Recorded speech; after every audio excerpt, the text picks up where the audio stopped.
हरे कृष्णा, जय श्री हरि, ओम नमः शिवाय। प्रिय भक्तजनों, आज बृहस्पतिवार के दिन भगवान बृहस्पति देव की बड़ी ही दुर्लभ कथा सुनेंगे।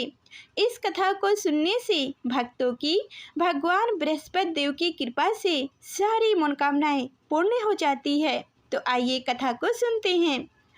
बड़ी ही श्रद्धा और प्रसन्नचित मन से इस कथा को सुनिएगा। भारतवर्ष में एक प्रतापी और दानी राजा राज्य करता था।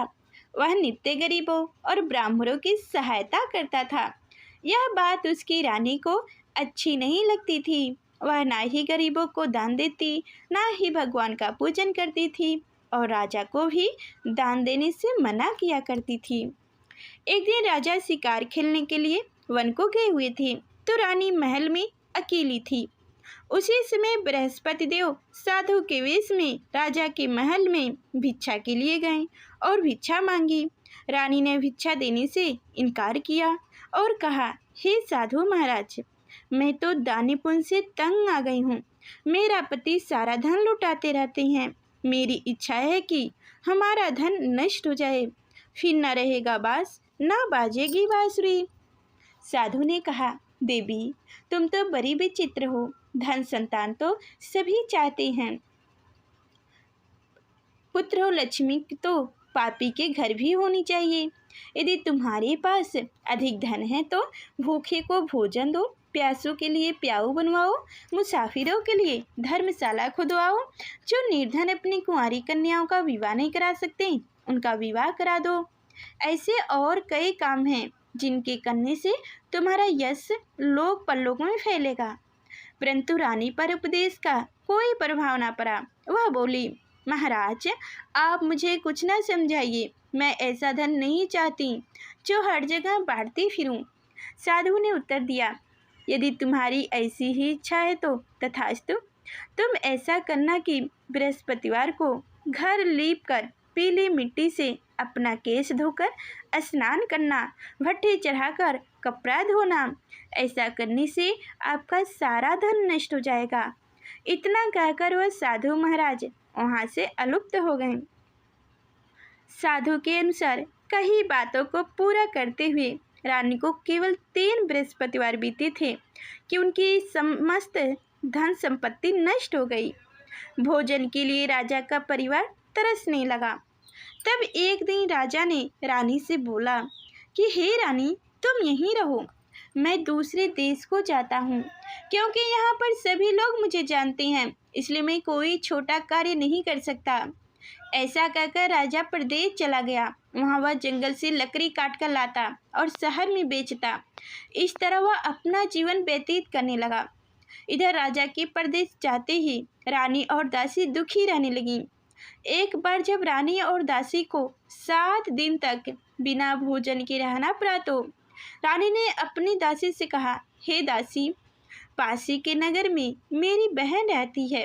वह बड़ी धनवान है, तो उसके पास जा और कुछ ले आ, ताकि थोड़ी बहुत गुजर बसर हो जाए। दासी रानी की बहन के पास गई। उस दिन गुरुवार था और रानी की बहन उसमें बृहस्पतिवार की व्रत की कथा सुन रही थी। दासी ने रानी की बहन को अपनी रानी का संदेश दिया, लेकिन रानी की बड़ी बहन ने कोई उत्तर ही नहीं दिया। जब दासी को रानी की बहन से कोई उत्तर नहीं मिला तो वह बहुत दुखी हुई और उसे क्रोध भी आया। दासी ने वापस आकर रानी को सारी बात बता दी। सुनकर रानी ने अपने भाग्य को कोसा। उधर रानी की बहन ने सोचा कि मेरी बहन की दासी आई थी, परंतु मैं उससे नहीं बोली, इससे वह बहुत दुखी हुई होगी। कथा सुनकर और पूजन समाप्त करके वह अपनी बहन के घर आई और कहने लगी, हे बहन, मैं बृहस्पतिवार का व्रत कर रही थी। तुम्हारी दासी मेरे घर आई थी, परंतु जब तक कथा होती है तब तक ना तो उठते हैं और ना ही बोलते हैं, इसलिए मैं नहीं बोली। कहो दासी क्यों गई थी? रानी बोली, बहन, तुमसे क्या छिपाऊं, हमारे घर में खाने तक को अनाज नहीं था। ऐसा कहते कहते रानी की आंखें भर आई। उसने दासी समेत पिछले 7 दिनों से भूखे रहने तक की बात अपनी बड़ी बहन को विस्तार पूर्वक सुना दी। रानी की बहन बोली, देखो बहन, भगवान बृहस्पति देव सबकी मनोकामनाओं को पूर्ण करते हैं। देखो, शायद तुम्हारे घर में अनाज रखा हो। पहले तो रानी को विश्वास नहीं हुआ, पर बहन के ग्रह करने पर उसने अपनी दासी को अंदर भेजा तो उसे सचमुच अनाज से भरा एक घड़ा मिल गया। यह देखकर दासी को बड़ी हैरानी हुई।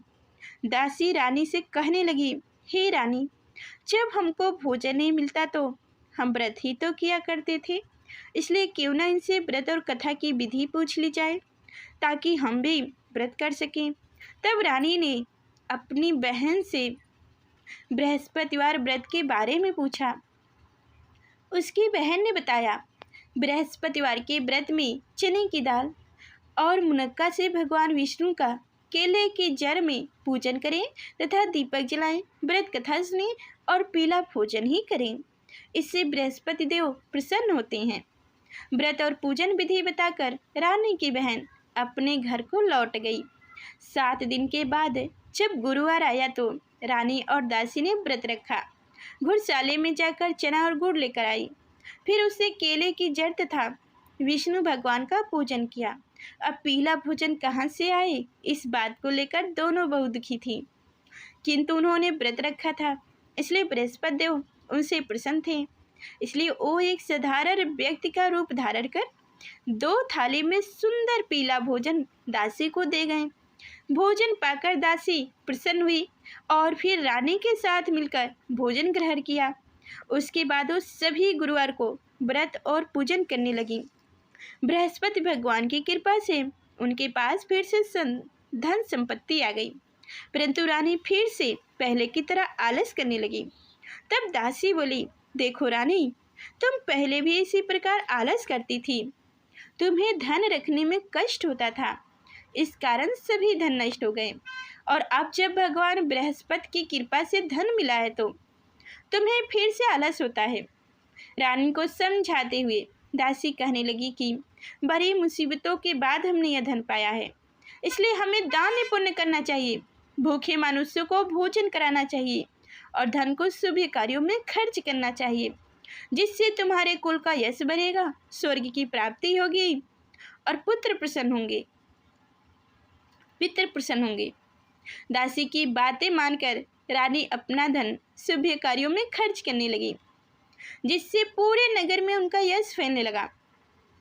एक दिन राजा दुखी होकर जंगल में एक पेड़ के नीचे आसन जमा कर बैठ गए। वह अपनी दशा को याद करके व्याकुल होने लगे। बृहस्पतिवार का दिन था। एकांत उसने देखा कि निर्जन वन में एक साधु प्रकट हुए। वह साधु वेश में स्वयं बृहस्पति देवता थे। लकड़हारे के सामने आकर बोले, हे लकड़हारे, इस सुनसान जंगल में तू चिंता मंग क्यों बैठा है? लकड़हारे ने दोनों हाथ जोड़कर प्रणाम किया और उत्तर दिया, महात्मा जी, आप सब कुछ जानते हैं, मैं क्या कहूँ। यह कहकर रोने लगा और साधु को अपनी आत्मकथा सुनाई।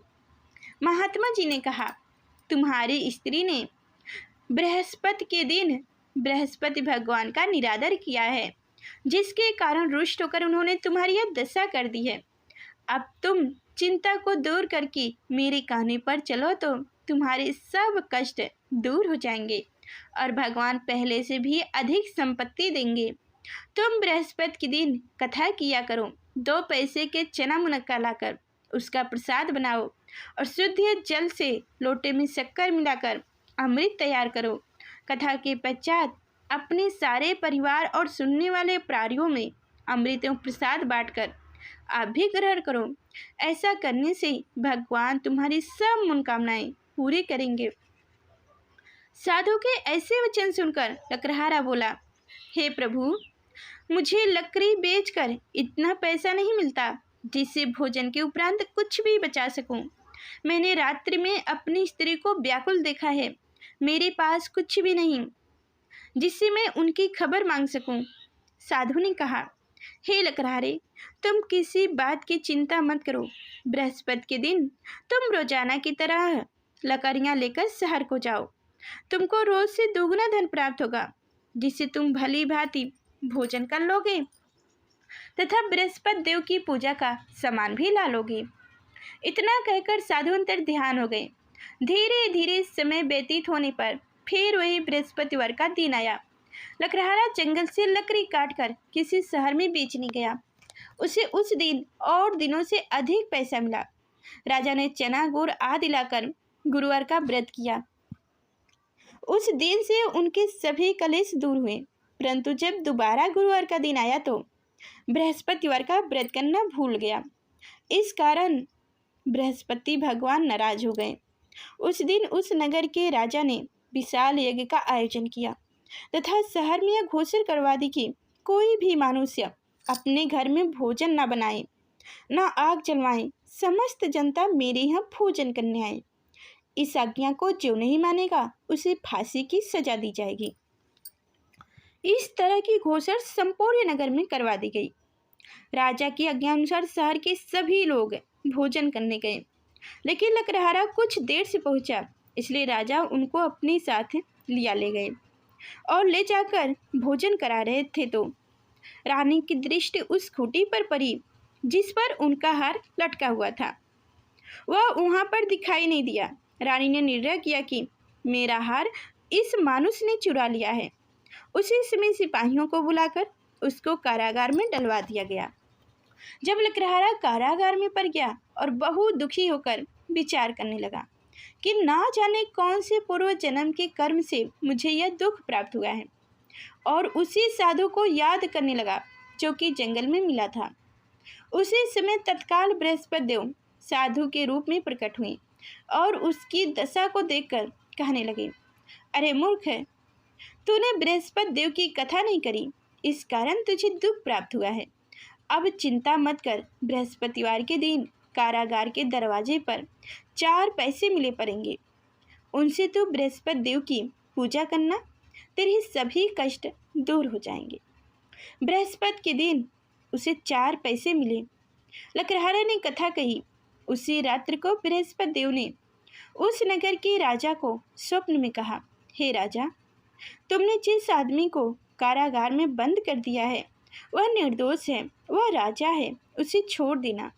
रानी का हार उसी खूंटी पर लटका है। अगर तू ऐसा नहीं करेगा तो मैं तेरे राज्य को नष्ट कर दूंगा।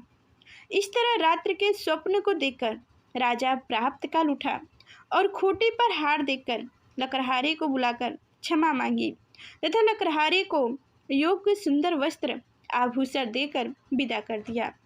बृहस्पति देव की आज्ञा अनुसार लकड़हारा अपने नगर को चल दिया। राजा जब अपने नगर के निकट पहुंचा तो उसे बड़ा आश्चर्य हुआ।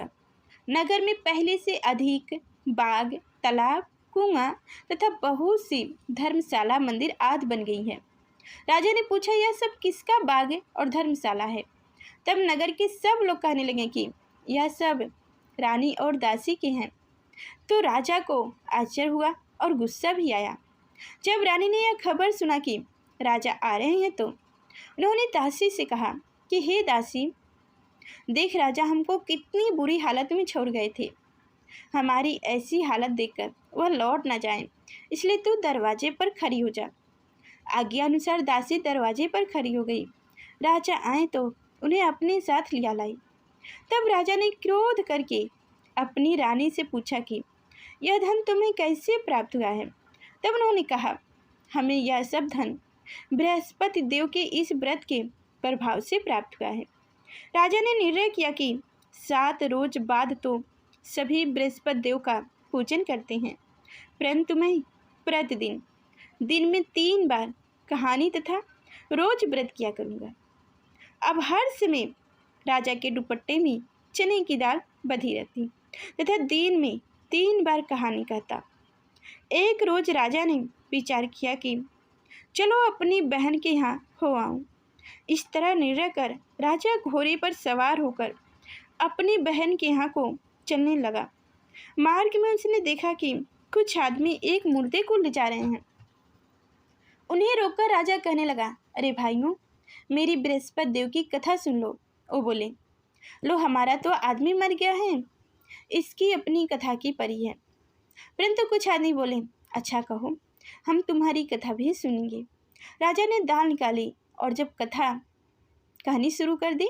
जब कथा आधी हुई कि मुर्दा हिलने लगा और जब कथा समाप्त हो गई तो राम राम करके मानुस उठकर खड़ा हो गया। फिर राजा आगे मार्ग में चलने लगा। आगे मार्ग में उसे एक किसान खेत में हल चलाता मिला। राजा ने उसे देखा और उससे बोला, अरे भैया, तुम मेरी बृहस्पतिवार की कथा सुन लो। किसान बोला, जब तक मैं तेरी कथा सुनूंगा तब तक 4 हरवे जोत लूंगा। चाहे अपनी कथा किसी और को सुनाना। इस तरह राजा आगे चलने लगा। राजा के हटते ही बैल पिछाड़ खाकर गिर गए तथा किसान के पेट में बड़ी जोर से दर्द होने लगी। उस समय उसकी माँ रोटी लेकर आई। उसने जब यह देखा तो अपने पुत्र से सब हाल पूछा और बेटे ने सभी हाल कह दिया। तो बुढ़िया दौड़ी दौड़ी उस घोड़सवार के पास गई और उससे बोली कि मैं तेरी कथा सुनूंगा, अपनी कथा मेरे खेत पर चलकर ही कहना। राजा ने बुढ़िया के खेत पर जाकर कथा कही, जिसके सुनते ही वह बैल उठ खड़े हुए तथा किसान के पेट का दर्द भी बंद हो गया। अब राजा अपनी बहन के घर पहुंचा। बहन ने भाई की खूब मेहमानी की। दूसरे रोज प्राप्त काल राजा जगा तो वह देखने लगा कि सब लोग भोजन कर रहे हैं। राजा ने अपनी बहन से कहा, ऐसा कोई मनुष्य है जिसने भोजन न किया हो, मेरी बृहस्पतिवार की कथा सुन ले। बहन बोली, हे भैया, यह देश ऐसा ही है कि पहले यहाँ के लोग भोजन करते हैं, बाद में अन्य काम करते हैं। अगर कोई पड़ोस में हो तो देख आती हूँ। वह ऐसा कहकर देखने चली गई, परंतु उसे कोई ऐसा व्यक्ति नहीं मिला जिसने भोजन न किया हो। अंत वह उस कुम्हार के घर गई जिसका लड़का बीमार था। उसे मालूम हुआ कि उनके यहाँ 3 रोज से किसी ने भोजन ही नहीं किया है।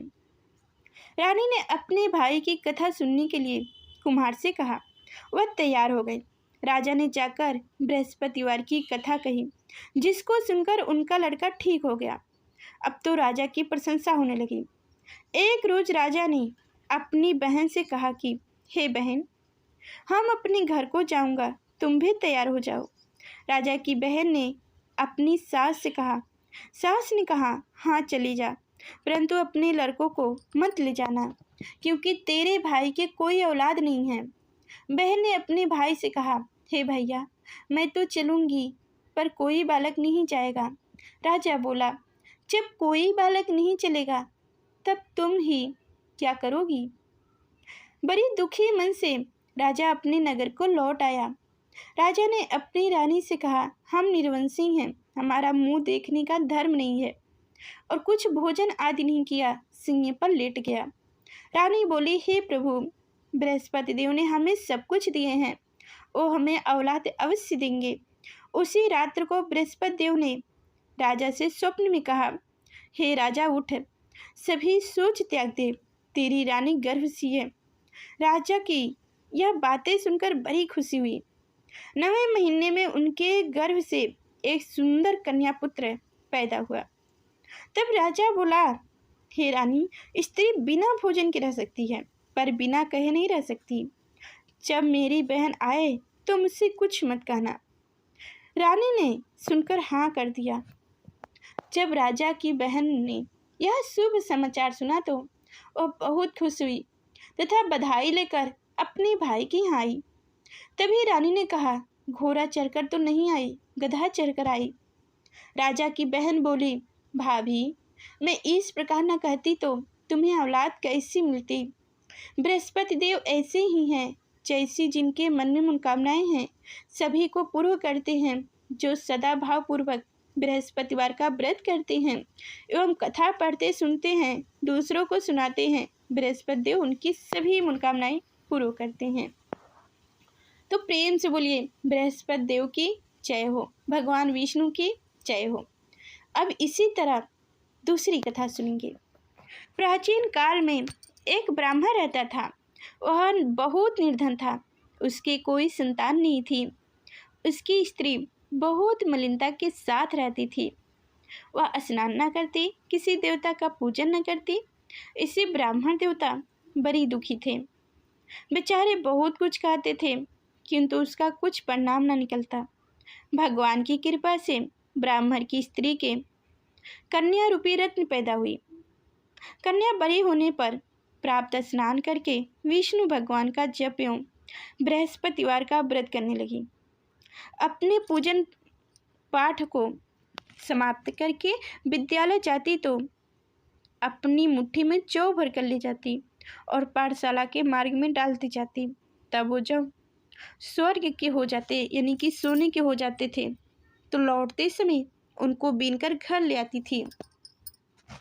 एक दिन वह बालिका सूप में उन सोने के जौ को फटक कर साफ कर रही थी कि उसके माता ने देख लिया और कहा, हे बेटी, सोने के जौ के लिए सोने का सूप भी तो होना चाहिए।